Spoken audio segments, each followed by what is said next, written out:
Hello friend, welcome back to our channel. आज की इस वीडियो में हम जानने वाले हैं प्लेटो के बारे में। प्लेटो जिनका जन्म होता है, जिनका टाइम पीरियड हमको जानना पहले आवश्यक है। तो 427 BC में प्लेटो का जन्म होता है और उसके बाद उनका टाइम पीरियड कब तक था? 427 से 347 BC तक उनका टाइम पीरियड रहता है।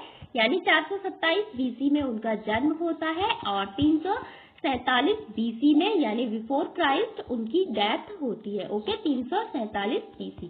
अब दूसरा है प्लेटो कहाँ से बिलोंग करते थे? तो प्लेटो कहाँ के रहने वाले थे? आपके एथेंस से बिलोंग करते थे। एथेंस जिसे यूनान के नाम से भी जानते हैं और जिसे ग्रीस के नाम से भी जानते हैं। तो प्लेटो कहाँ के रहने वाले थे? आपके कहाँ से आते थे, कहाँ से बिलोंग करते थे? वो बिलोंग करते थे आपके एथेंस, यूनान या ग्रीस से। तीसरा आता है प्लेटो किसके शिष्य थे? तो प्लेटो थे आपके किसके शिष्य? तो प्लेटो है आपके सुकरात के शिष्य। तो सुकरात के शिष्य है आपके प्लेटो और प्लेटो के शिष्य है आपके एरिस्टोटल यानी अरस्तु और अरस्तु के शिष्य हुए आपके कौन? सिकंदर। तो सबसे पहले स्टडी में एक श्रृंखला है, ये एक सीरीज है। तो सबसे पहले सीरीज में आते हैं आपके सुकरात। सुकरात के बाद उनके शिष्य प्लेटो और प्लेटो के बाद उनके शिष्य एरिस्टोटल एंड एरिस्टोटल के बाद उनके शिष्य कौन? सिकंदर। तो SPAS से हम इसको याद रख सकते हैं। तीसरा आता है जो प्लेटो थे वो क्यों प्रसिद्ध है? तो प्लेटो राजनीतिक विज्ञान में उनका एक महत्वपूर्ण स्थान है एंड सब की जो पॉलिटिकल फिलोसफर यानी अपने राजनीतिक विचारों के लिए उनको जाना जाता है। उनके किस लिए हम प्लेटो को जानते हैं? तो उनके राजनीतिक जो विचार है उस कारण से हम प्लेटो को जानते हैं। उनका जो राजनीतिक दर्शन है उसके लिए प्लेटो को जाना जाता है। क्यों? Plato is one of the prominent political philosopher. ये एक राजनीतिक दार्शनिक रहे हैं। दूसरा आता है आपका प्लेटो से ही फाउंडेशन ऑफ जो ग्रीक पॉलिटिकल थ्योरी है। Foundation of Greek political theory का मतलब है यानी ग्रीक में राजनीतिक सिद्धांत की जो नींव पड़ी वो प्लेटो से ही पड़ी। राजनीतिक सिद्धांत की नींव का मतलब होता है कि जो पॉलिटिकल थ्योरीज थी ग्रीक में वो आगे बढ़ी प्लेटो से, क्योंकि जितने भी प्लेटो के बाद जितने भी विचारक हुए हैं उन्होंने सब विचारकों ने क्या प्लेटो से ही इंस्पिरेशन ली है, प्लेटो से ही प्रभावित रहे हैं। जैसे एरिस्टोटल भी प्लेटो से प्रभावित होते हैं। उसके बाद आता है हीगल भी आपके प्लेटो से ही प्रभावित हुए और जितनी भी राजनीतिक थ्योरियां आई, जितनी भी राजनीतिक सिद्धांत आए वो सभी प्लेटो से ही प्रभावित होके आई।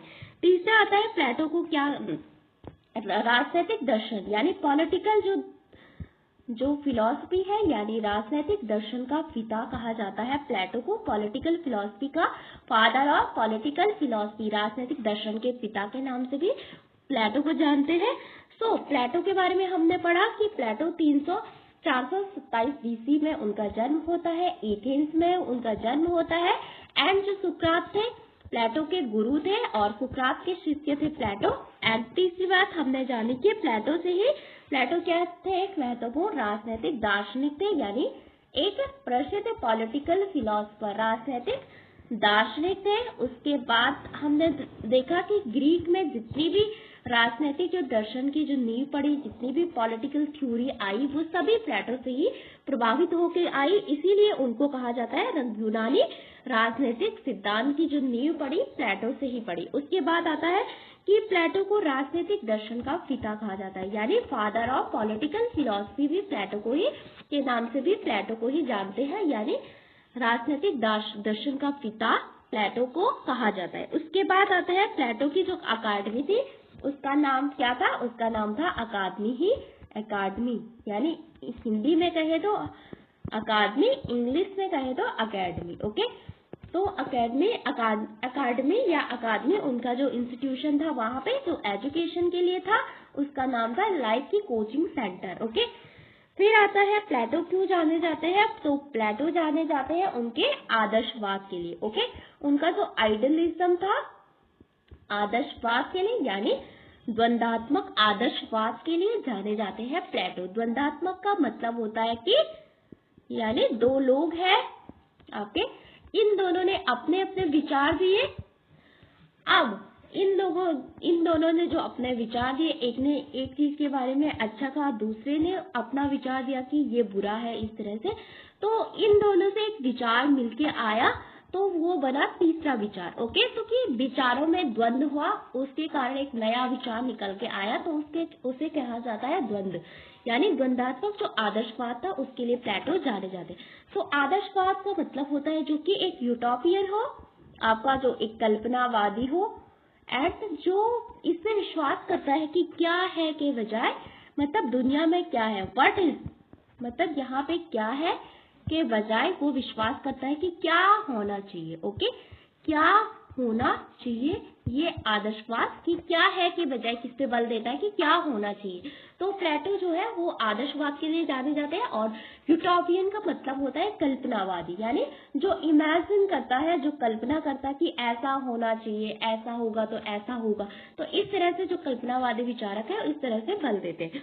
तीसरा आता है आपका प्लेटो अब किससे प्रभावित थे, तो प्लेटो पर जो प्रभाव पड़ा अपने समय का, तो सबसे पहले प्लेटो पे सबसे ज्यादा प्रभाव पड़ता है किसका, पैरामेंडिस का। पैरामेंडिस जो कि खुद एक राजनीतिक फिलोसफर रहे हैं, एक दार्शनिक रहे हैं। तो पैरामेंडिस के जो आइडियाज थे वो उन्होंने आइडियाज पे ही जोर दिया। ओके, उन्होंने किस पे जोर दिया, विचारों पे।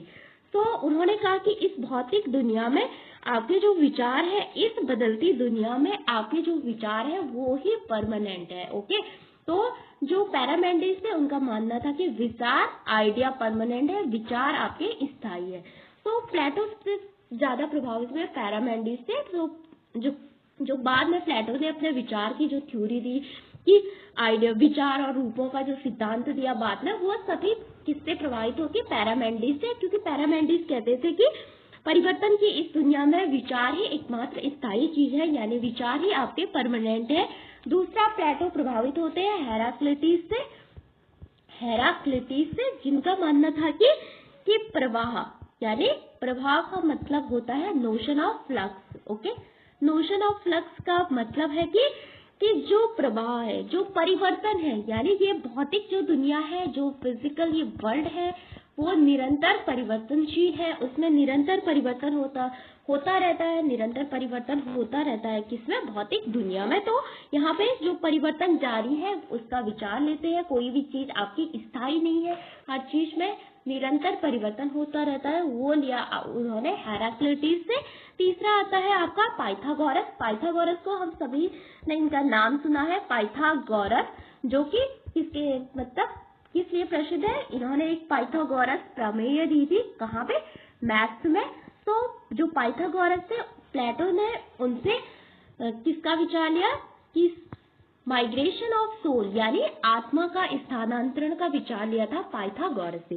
तीसरा आता है सुकरात। सुकरात से हमने बताया कि उन्होंने द्वंद्वात्मक जो पद्धति थी, यानी द्वंद्व होना विचारों में, और ज्ञान का जो उनका सिद्धांत था, और सदाचार और ज्ञान की जो वास्तविकता थी, वो सभी विचार प्लेटो ने कहाँ से लिए, सुकरात से, अपने गुरु से। तो सबसे पहले आता है प्लेटो किस से प्रभावित हुए, तो वो हुए सबसे पहले पैरामेंडिस से, जहाँ पे उन्होंने कहा कि पैरामेंडिस के जो विचार थे, यानी idea is permanent. Okay, idea इस भौतिक दुनिया में आइडिया ही सबसे महत्वपूर्ण है, आइडिया परमानेंट है। एंड दूसरा आता है हेराक्लिटस, जो बात करते हैं प्रवाह, यानी प्रवाह का मतलब होता है कि चेंज, यानी जो भौतिक दुनिया है, निरंतर परिवर्तन की दुनिया। तीसरा आता है पाइथागोरस, सोल।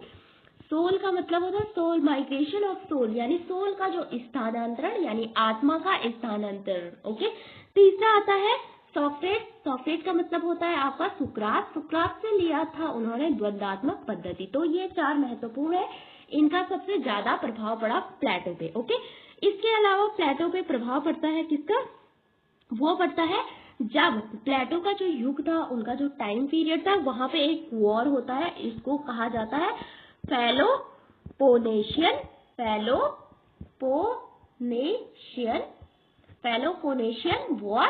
तो ये वॉर प्लेटो के समय पे होता है, जहाँ पे जो स्पार्टा होता है, जो स्पार्टा, वहां पे दो सिटी स्टेट थे, एक का नाम था आपका स्पार्टा, दूसरे का नाम था आपका एथेंस। तो स्पार्टा के द्वारा एथेंस को पराजित किया जाता है।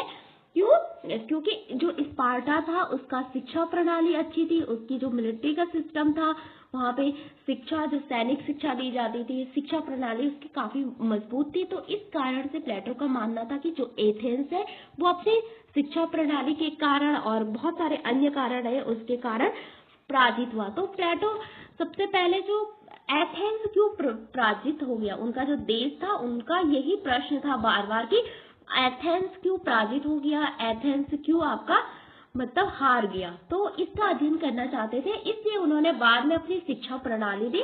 तो शिक्षा प्रणाली बाद में पढ़ेंगे हम कि प्लेटो की जो शिक्षा प्रणाली है वो क्या था, क्योंकि उन्होंने अपनी शिक्षा प्रणाली में बहुत सारे ऐसे तत्व जो कि स्पार्टा से लिए थे, क्योंकि उस समय में जो स्पार्टा का जो एजुकेशन सिस्टम था वो काफी मजबूत हुआ करता था। ओके, अब जानते हैं प्लेटो की इम्पोर्टेंट बुक्स के बारे में। तो सबसे पहले आते हैं उनकी अपोलॉजी। अपोलॉजी उनकी एक फेमस बुक है जहाँ पे सोक्रेट डिफेंस स्पीच के बारे में, यानी सुकरात ने अपने बचाव में क्या कहा, सुकरात का अपने बचाव में जो भाषण रहा वो सभी आपके अपोलॉजी में है। अपोलॉजी जो बुक है उसको बाद में महात्मा गांधी के द्वारा भी ट्रांसलेट किया गया था अपोलॉजी बुक को। दूसरा आता है उनकी क्रेटो। क्रेटो भी उनकी एक इनफेमस बुक है जहाँ पे वो राजनीतिक दायित्व यानी पॉलिटिकल ऑब्लिगेशन एंड डिसओबीडियंस का मतलब होता है अवज्ञा का सिद्धांत देते हैं, यानी अवज्ञा के बारे में बोलते हैं, यानी राजनीतिक दायित्व क्या होना चाहिए उसके बारे में बताते हैं। तीसरा आता है उनका फाइडो। फाइडो जो उनकी बुक है उसके बाद वो immorality of soul. Immorality of soul का मतलब होता है कि आत्मा की अनैतिकता। फाइडो बुक में वो बात करते हैं आत्मा की अनैतिकता के बारे में। फिर आता है मीनो। मीनो जो उनकी बुक है वहां पे टीचिंग ऑफ वर्च्यू। वर्च्यू का मतलब होता है सदाचार। तो सदाचार के बारे में जितनी भी बातें हैं वो सभी मीनो में है।